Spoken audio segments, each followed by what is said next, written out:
The second test for type 2 diabetes, we also have a patient fast about 8 hours long, usually or typically from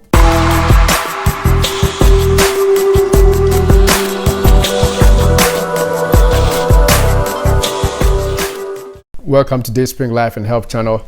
Today we are continuing in our series on diabetes, and we want to talk about how diabetes is diagnosed, or how can you tell somebody has diabetes. So we're going to look at three major tests that is used to determine diabetes and actually what type of diabetes a person may have.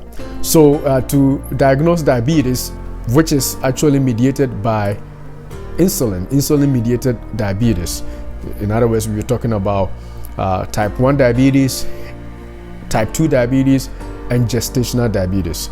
So these three forms of diabetes can be diagnosed with these three kinds of tests.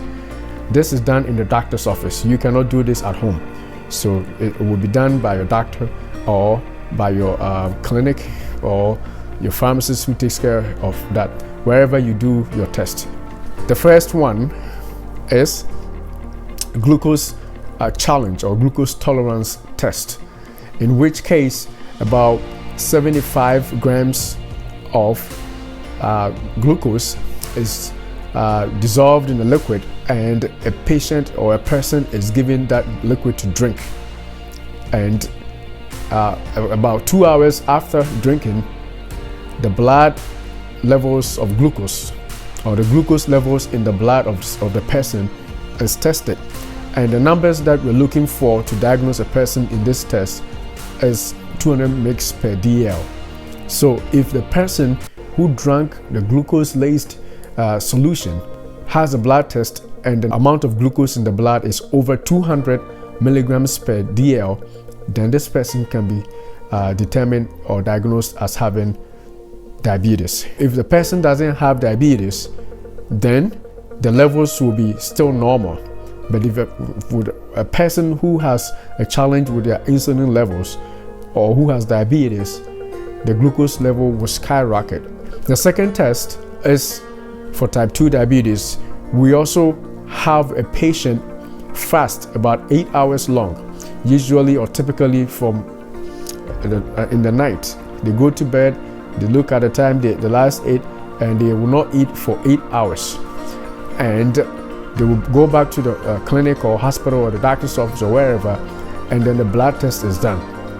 When the blood test is done, the number for somebody who has been fasting is pegged to be, if it's a normal person without diabetes, should be less than 120. In fact, some other groups think it should be less than 110, but depending on the practice set where you go, typically it's less than 120. If your blood glucose is done or the test is done and your glucose level after the 8-hour fasting is less than 120, then you don't have diabetes. But if it is more than 120 mg per dl, then you have diabetes. So that is the second test. The doctor may repeat it just to make sure, or they do another kind of test to confirm. The other kind of test to confirm diagnosis include what we call the Hemoglobin A1c test, which basically looks at the blood glucose level from a period of about 3 months, so that if you are diabetic, it would tell, because for a 3-month period, it will tell how high or how low your blood glucose has been. It basically looks at the glycosylation of hemoglobin. So the higher your blood glucose levels are, the more they bind to your hemoglobin. If your glucose has been high, more of the glucose would have been on your hemoglobins. And the normal level for that test is less than 6.5. Some people make it as less than 7.0%, but definitely less than 6.5% is what you're looking for. So anything above 6.5% or above 7% shows that that person's blood glucose level has been higher for a period of 3 months. So on average, that person's blood sugar level has been above 120.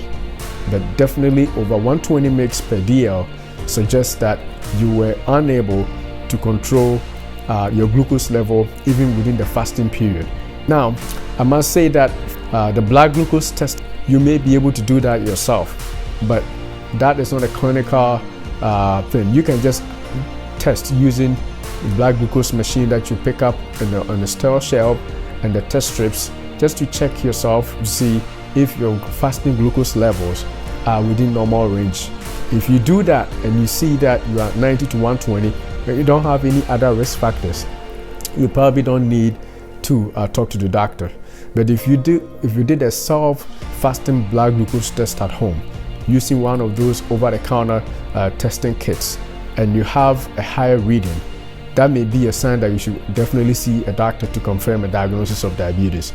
You may not be able to self-diagnose, but at least that will give you a sign that you probably have to have the doctor do it to make sure you are not really diabetic. And I'm going to link up some products for doing fasting glucose tests and in the description of the video, so that if you just want to know where you are, you can always test all the time.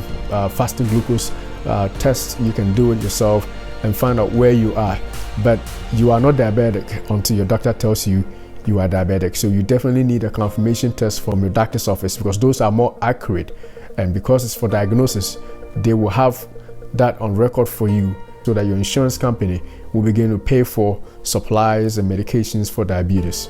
The third form of test to diagnose diabetes, to test for antibodies which target the beta cells. And typically this test is done in a person that we suspect has type 1 diabetes. So in a type 1 diabetic patient, we know some antibodies are involved, because those antibodies are the ones that caused the death of the beta cells, or that destroy the beta cells, and so they cannot produce insulin because of that. So if we test a person for those antibodies and you see the antibodies levels in that person high, then you know that they probably have type 1 diabetes. So the first two tests will tell you the glucose level, and the last test, which is the antibody test, will let you know whether or not that person has either type 1 diabetes or type 2 diabetes. So those are the three forms of tests. Beloved, I wish above all things that you prosper and be in health, even as your soul prospers.